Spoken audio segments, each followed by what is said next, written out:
হরে কৃষ্ণ। সেই ভগবানের কথা, ভগবানকেই সঙ্গে নিয়ে কিছু বলবার চেষ্টা করছি। কথাকে জীবনের সঙ্গী করো, শ্রেষ্ঠ সঙ্গী। এই কথাই তোমাকে জীবনে আক্কেল এনে দেবে, না হলে তুমি তোমার জীবনকে চিনতেই পারবে না। আর জ্ঞানের বলাই হয়েছে যে এই সংসার কি, এইটা জানতেই হবে।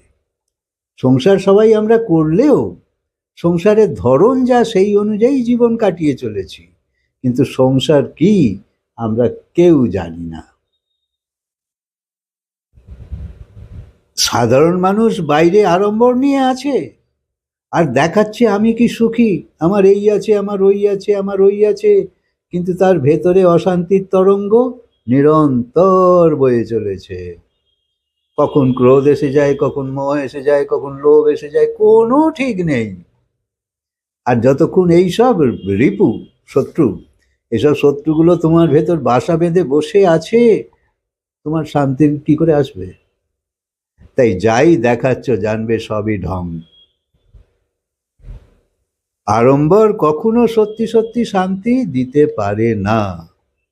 তাই জ্ঞানী ব্যক্তি পূর্ণ স্বতন্ত্রতার সঙ্গে জীবন ব্যতীত করতে চায়, যে এইসবের সঙ্গ আমায় ছাড়তে হবে।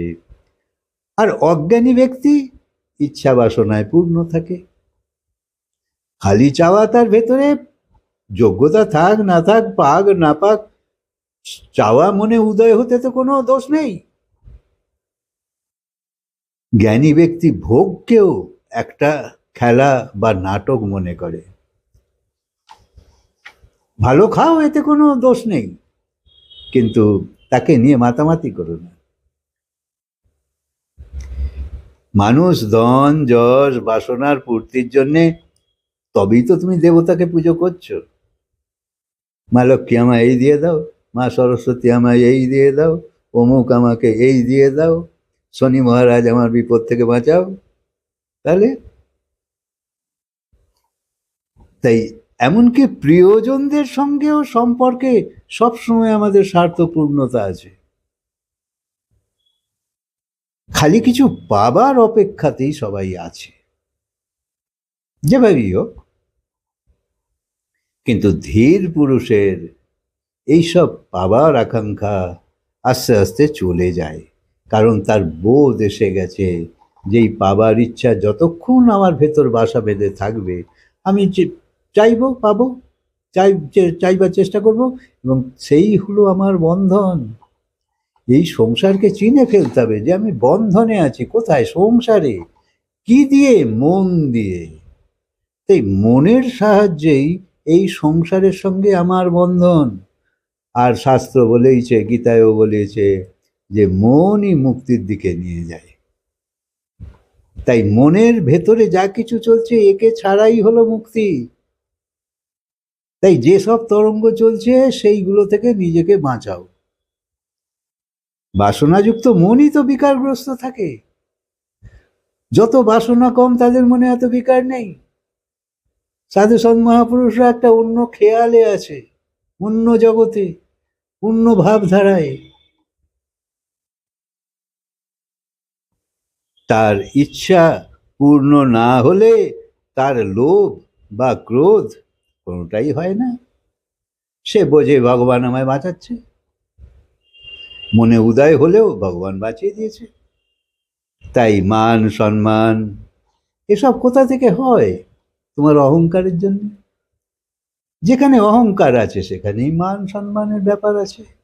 যদি অহংকারকে আস্তে আস্তে ছাড়ো, বুঝে ফেলে যে এসব ফালতু জিনিস, তোমার মান সম্মান চাইবার কোনো প্রশ্নই উঠবে না। তাই যে জ্ঞানবান ব্যক্তি, যে শুদ্ধ আত্মার অনুভবে স্থির থাকে, তার জন্যে এসব কোনো বিধি, কোনো বৈরাগ্য, কোনো কিছু, এসবের কোনোই অর্থ নেই। কারণ সে দৃশ্যভাব ত্যাগ করে। যা চোখে দেখছে, যা আকর্ষণীয়, মনোরম, প্রলুব্ধকারী, তাতে সে পাত্তাই দেয় না। সে আত্মস্বরূপে স্থিত হতে থাকে যে আমি আসলে আত্মা, যার কোনো চাওয়াই নেই। আর চাওয়া কি? এই সংসারের কোনো কিছু দিয়েই তো আত্মাকে সন্তুষ্ট করা যায় না। কারণ এসব তার ভোজন নয়, তার ভোজনই হলো ভজন। আর সংসারের ভোজন এই সব কিছু, যেগুলো আমরা সব জানি। সেই জন্য আত্মা সবসময় নির্বিকার। তুমি সংসারে যাই হয়ে যাও, তার বয়ে গেল, সে সুখী হয় না। তো তাই জন্যে তার কোনো বন্ধনও নেই, তাকে শান্তি খুঁজতেও হয় না। আত্মা কি চালাক, সংসারে কোনো জিনিসে তার আসক্তি নেই। পরমাত্মা স্বয়ংই এর মূল কারণ, কিন্তু তার কোনো কারণ নেই। সেই প্রধান, সেই সব কিছুর আধার, এবং সব কিছু তার থেকেই উৎপন্ন হয়েছে। কিন্তু তাকে কেউ উৎপন্ন করেনি, ভগবান অদ্ভুত। তাই ভগবানের বাবাকে কোনো জবাব নেই, সে স্বয়ং পিতা, স্বয়ং মাতা। এই সমস্ত কিছু ভৌতিক তত্ত্বের বাইরে সে। এই সৃজন এক সহজ প্রক্রিয়া, এ স্বয়ংই প্রকট হয়। একবার ঠিক করা আছে তো হয়েই চলেছে। যেমন গাছ কতই তো মরে যাচ্ছে, আবার জন্মাচ্ছে, এটা সাইকেল চলছে চিরকাল। মানুষ মরছে জন্মাচ্ছে, মরছে জন্মাচ্ছে, সব কিছুই এরম চলছে। প্রকৃতি দেখো না, গ্রীষ্ম বর্ষা শরৎ হেমন্ত কতবারই তোমার জীবনে এসেছে, ঘুরে ঘুরে চলছে। এগুলো সব, সমস্ত কিছু এইসবই সহজ প্রক্রিয়া, এ স্বয়ং প্রকট হয়। এই জন্য এসবকে লীলা বলে।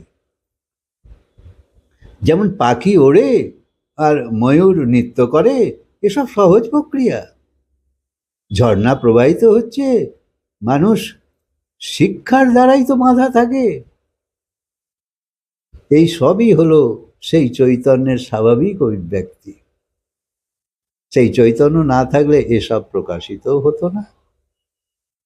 এর পেছনে পরমাত্মার কোনো বিশেষ ইচ্ছে বা কোনো বিশেষ উদ্দেশ্য এসব নেই। মানুষের মনোরঞ্জনের জন্য সব কিছু তাকে আধার দিয়েছে। পরমাত্মা এই সংসার এই জন্যে বানিয়েছে, যাতে তুমি মোক্ষ লাভ করতে পারো। পাপের শুদ্ধিকরণ করতেই হবে এবং জ্ঞান প্রাপ্তি করতেই হবে। না, বিনা জ্ঞানে ভক্তি আসবে না। শুধু ফুল দিচ্ছ, জল দিচ্ছ, ফল দিচ্ছ, ঘন্টা নাড়াচ্ছ, কি হয়ে যাবে? সময় নষ্ট করো না, ঠিক ঠিক কাজ করো। সেই জন্যই তো গুরুর কথা বলা আছে। গুরুর থেকে জ্ঞান প্রাপ্ত করতে হবে, জানতে হবে ভালো করে, তার স্মরণে যেতে হবে, চরণে যেতে হবে। নিজের ইচ্ছে মতন আমি সব জানি বলে হয়ে গেলে কিছু লাভ পাবে না, ব্যর্থ সময়, ব্যর্থ আস্ফালন। এই ভ্রমিত মনের এক কল্পনা মাত্রই হলো এই সংসারের মানুষ। এই প্রকৃতি থেকেই তো উৎপন্ন, যা মায়ারূপ, তা সেই চৈতন্য শক্তিরই তো অভিব্যক্তি, কিন্তু এসব মায়ারূপ। চেতন তত্ত্ব আত্মা এর মধ্যে সূক্ষ্ম রূপে বিদ্যমান থাকে। মানুষ এই মায়া রূপে আসক্তি হয়ে গিয়ে বন্ধনে এসে যায়। মায়াতে প্রচুরতা আছে,